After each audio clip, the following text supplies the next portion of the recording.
আল্লাহর উদ্দেশ্যে সিজদা করা এবং আল্লাহকে সিজদা করা কোনটা সঠিক কোনটা ভুল?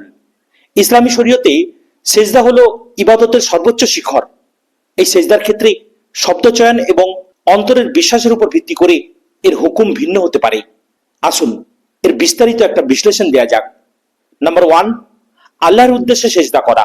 সিজদা ফর আল্লাহ, এটি একটি স্বয়ংসম্পূর্ণ এবং বিশুদ্ধ বাক্য।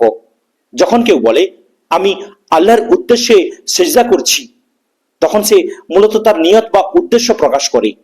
এর অর্থ হলো এই ইবাদতটি কেবল আল্লাহর সন্তুষ্টির জন্য। এটি তাওহীদের মূল দাবি এবং এটি সম্পূর্ণ শিরক মুক্ত একটি বিশুদ্ধ ইবাদত। এখানে কোনো দুনিয়াদেবী স্বার্থ বা অন্য কোনো সত্তার অংশীদারিত্বের অবকাশ থাকে না। নাম্বার 2, আল্লাহকে সিজদা করা। সিজদা টু আল্লাহ। আল্লাহকে সিজদা করা মানে কি? এই বাক্যটি প্রয়োগের ক্ষেত্রে বক্তার অন্তরের বিশ্বাসের উপর ভিত্তি করে দুটি ভিন্ন অর্থ হওয়ার সম্ভাবনা থাকে। নাম্বার 1, ভ্রান্ত বা কুফরি অর্থ। যদি কেউ মনে করে নাউজুবিল্লাহ, মহান আল্লাহ সরাসরি তার সামনে সত্তায় উপস্থিত আছেন এবং সে সরাসরি আল্লাহর সত্তাকে বা তার পায়ে বা কুদরতি পায়ে সিজদা করছে, তবে তা কুফরি হিসেবে গণ্য হবে। কারণ আহলুস সুন্নাহ ওয়াল জামাতের আকীদা হলো মহান আল্লাহ সুবহানাহু ওয়া তাআলা সপ্ত আসমানের উপরে তার সুউচ্চ আরশে আজিমে সসত্তায় অবস্থান করেন। তাকে মাখলুকের মতো সামনে উপস্থিত কল্পনা করা বা তার জন্য কোনো দৈহিক সীমাবদ্ধতা সাব্যস্ত করা আকীদা বিরোধী। নাম্বার 2, সঠিক বা গ্রহণযোগ্য অর্থ।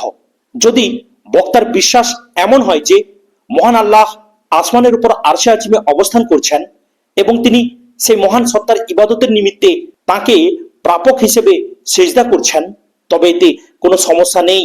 এখানে আল্লাহকে এই শব্দ দ্বারা সিজদার প্রাপক বা মাবুদ বোঝানো হয়েছে, সত্তাগতভাবে সামনে উপস্থিতি নয়।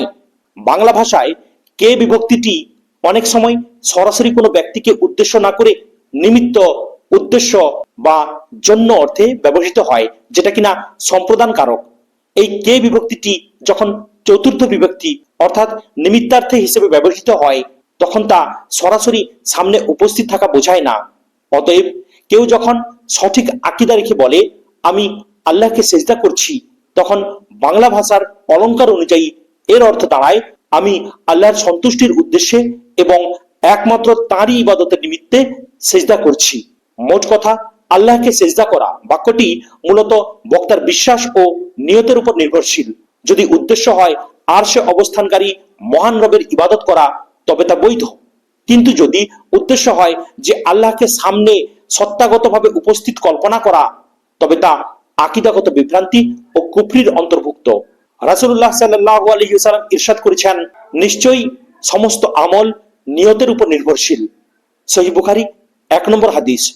পরিশেষে বলি, শব্দচয়নের ক্ষেত্রে আল্লাহর উদ্দেশ্যে সিজদা করা বলা অধিকতর নিরাপদ এবং সংশয় মুক্ত।